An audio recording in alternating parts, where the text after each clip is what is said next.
What's going down, everyone? And as you can see, I have everything pulled up for as far as the news goes, and directly in our portions of what we're going to be seeing for as far as the situation. Now, I do have some direct gameplay pulled up that we can kind of get going. You can see it's already ready to go into the situation. We can see off on the left and right, but we're here for Days Gone 1.40 and the patch notes, and we're gonna go ahead and get into some of the details. But one of the things I wanted to point out first off, if you didn't already get this update that dropped about roughly within the last like 19 hours between here and then, you can quickly just stop and go to your Days Gone, hit this option button, go down to update history, and it should tell you if you're on the more current one or not, or just check for the update and it'll automatically let you know. For me, it's going to say here bug fixes, challenges, and locational updates. So we're going to get all into that, directly onto the actual physical patch, and we're going to go ahead and jump right over here.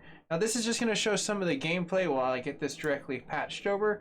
And one of the cool things that I liked about like this actual physical portion of what I was like playing through, that it didn't seem to have anything for as far as the filtration portion of what was happening with a lot of errors. A lot of that's been kind of like phasing out, but there have been a lot of frame rate errors that a lot of people have been talking about, and a lot of other issues that generally have just been coming up as main fixes and issues in the standpoint of where the game itself is trying to branch into. But besides that portion, everyone, Ben Studios has brought to us the weekly challenges on top of a few other things. Now the reload is the next free Horde DLC, and you have 3 minutes to take down 300 freakers, give or take. Now that was one that was basically kind of detailed, and it's unlocked today as far as that.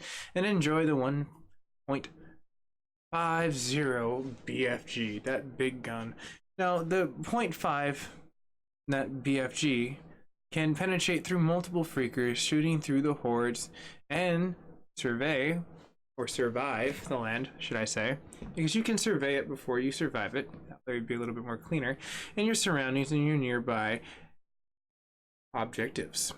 So when you're keeping your eyes peeled and you're going through those hordes and taking them out with your sniper rifle, to keep your eyes peeked open for the objectives. The sub-challenges all ties into different ways of killing the horde if you want to get gold in all of them at once. Now, all these patch notes are directly linked into the description down below if you wanted to go ahead and jump ahead a little bit to see where the bug reports are, or just on the run. Conveniently is located down below. Now, the situation that runs into gameplay where they've had into the sub challenges that have all tied into the killing of the hordes. If you want to get the gold, all of them at once, sure to manage how many swarms you're killing by the end of the method. So do keep track of where the zombies are congregating, because it's more than likely you're going to have to kill a few different key zombies in order to make that horde now go. Now detailed down below is going to be the running points of what they're going to be getting into. This was a rather large patch, about 14.8 gigabytes, so they probably patched in next week's as well, so we won't have a download. We probably won't see another one probably till about September 6th, give or take, within that time span. Now past that portion and what they do have inside of here, and the announcements about like the do not or dead don't ride, which was a situation that they had for the last current challenges. Now the dead don't ride, due to the scoring errors that occurred when launched, this challenge, which gave us excessive amount of additional points at the end, we have done a one-time reset only for the dead don't ride leaderboard. We don't expect to reset these or any leaders in the future. We apologize for the inconvenience that this may have caused, and hope that the new scores on the dead don't ride leaderboard soon. So somehow a mistake happened in Ben Studios, and they're taking responsibility, but they don't want this to be a situation that's going to happen reoccurringly. So do understand this is a one-time deal. So work hard. You have your chance to be on top of that latest chart and stay on top of that leader chart. Now, past that situation, you're looking at any progress regarding patches and progress into trophies will remain for the dead don't ride. So it's not going to affect your trophies, ladies and gentlemen. It will just affect the leaderboards. Now, the outride, an error in scoring a system that has caused a challenges to reward no one but award the few points inside of the intended portion, which this patch, the correct amount of points should be rewarded to all players. Now looking down below, as we get past into what they're being tailored into each and general portions of the little bit of the fixtures, the progressions of the blockers, the Deacon and Boozer will now progress as intended in the I say we headed north. The NPC will progress properly and I was distracted. No longer the NPC will be distracted. Sarah will no longer get stuck in the I've pulled weeds before, but she has never because she got stuck in them. And in the missions, what kept me going, which apparently did not keep the NPC going, as should have opened the door as planned. Now to the general fixes. The general fixes, now Snake rings repairs your bike every second on your draft rather than only once per draft. Players should no longer be afflicted by the physical bug causing them to die after remounting their bike after crashing. I've had that happen before. That's actually an old school bug. Glad they finally got around to it. The skills Bull Rush now correctly allows the players to reload their weapons after using the skill. Priors no longer appear in the minimap on survival mode as intended. Aim snap and aim sticks assisting will remain as intended after players playing a challenge mode and challenge. So basically what they're basically saying is today's standards of everyone playing and logging on and automatically going to auto aim, which is lame. I'm sorry. You can be that player that gets angry because I say that, but you gotta learn skills.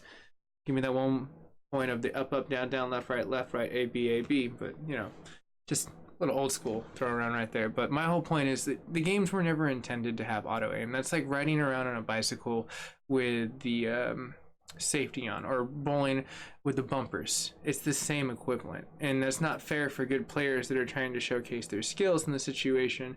So I do agree the challenges should have that stricken from it, but given at that point in time. So more than likely they had a bug in the interface of where it was probably more than likely interacting, which was giving an unfair advantage, because it seems like at that point in time where it says it will remain as intended after players and thing. So it was people thinking that it was a bug, but in reality that's just you having to get better at aiming. That's basically what they're trying to say in those challenges, and that's fair. That relies on the skill of the player, not the skill of how fast the reaction can go, and you can just press a button to correspond it. That's just button mashing. That's not skill. Past that portion of what I articulated and I put my 2 cents in is the smoke bombs work as intended in both story modes and challenge modes. Traps and Iron Mike's encampment will no longer affect the friendly NPCs. Oh man, that just had so many funny outbreaks though. It was so good. And then pathing for the freakers in the infested have been adjusted. So that means they're going to be a little bit more migrative in different situations. So watch out. Who knows? In the infest, they could be different. Increasing the lighting in some cinematics, very good, because I do feel that in certain cinematics it was a little bit darker, but that is nice that they adjusted those. So it seems like they're starting to get down to the very finite tuning. So I think if you had anything you wanted to reach out to them, I would do so, because as long as they're releasing challenges, they're going to be releasing situations that will be tailored to these that will be afflicted by every single time they stack on top of it, or by old stuff that they just really haven't gotten around to, because it seems like a mixture of both on the side of this patch, which was huge. Some of you might be still downloading at this as we get to the 10-minute mark and wondering when it's going to end. Mine wasn't that bad. Mine was probably roughly about 10-15 minutes, but I have ridiculously good internet. Putting past the portion of the light, the Nero fuses used at the different Nero checkpoints will respawn at the original locations. That's actually nice, because that means it seems like it might have been bugged and staying into one area rather than being carrying over and just resetting into it. Fixed the description on some of the sub challenges. Removed the bomb will only blow up 1 bomb per activation on the D-pad. That's nice. So basically before they were going all off at once, which sucks. Because I've had that happen, but it was infrequent, so I really didn't really complain about it too much.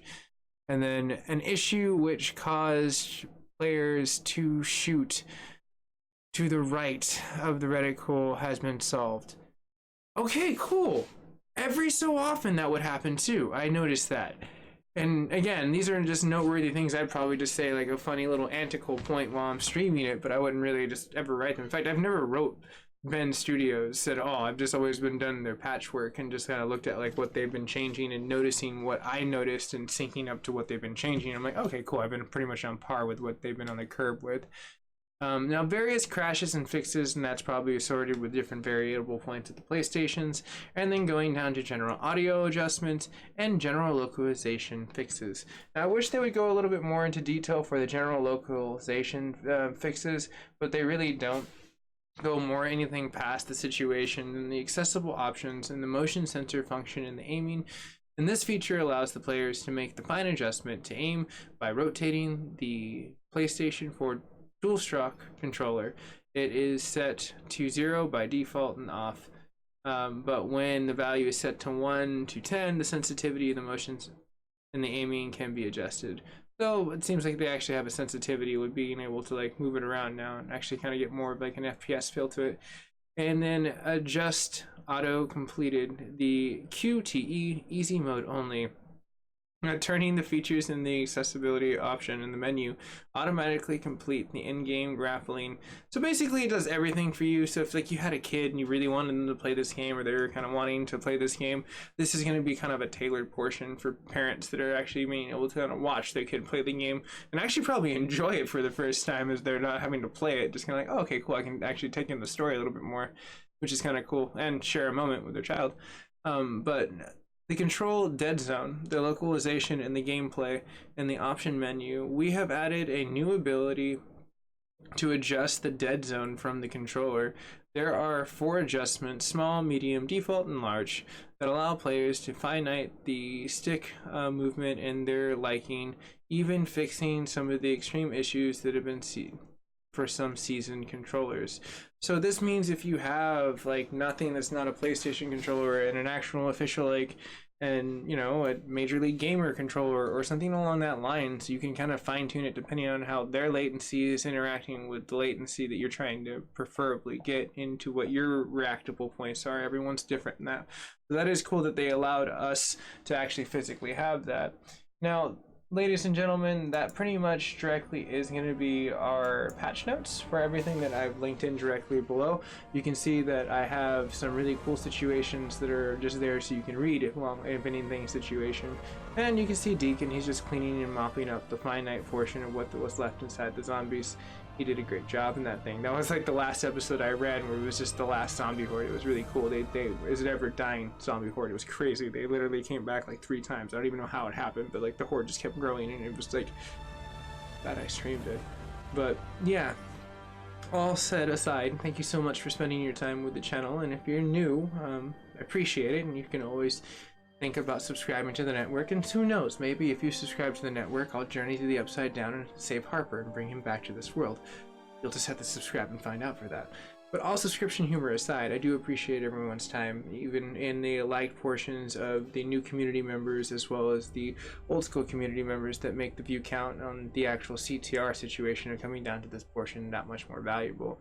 And I appreciate everyone for that. Time is invaluable at that portion in time because it is up to the actual beholder what that actually is. But everyone, I'd like to say have a very nice day wherever you might be.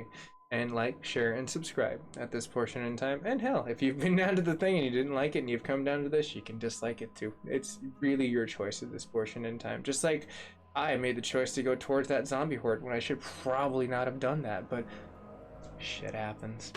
Alright everyone, have fun. Leave a comment down below on your favorite challenge and what you've been doing in Days Gone, what you've been afflicted. Did you like the joystick control change? Or were you more entertained with the situation that they continue to add DLCs instead of here?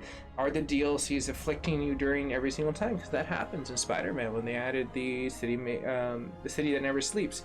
Every single other time they would add a patch with the actual DLC into it, it would cause occurring issues that would reoccur and mess with the actual fighting combat and everything else. That just happens. I mean, You get mad about an update, it must be your first update. Things will always go awry. But everyone, have a very nice day, and I'll see you guys and gals in the future.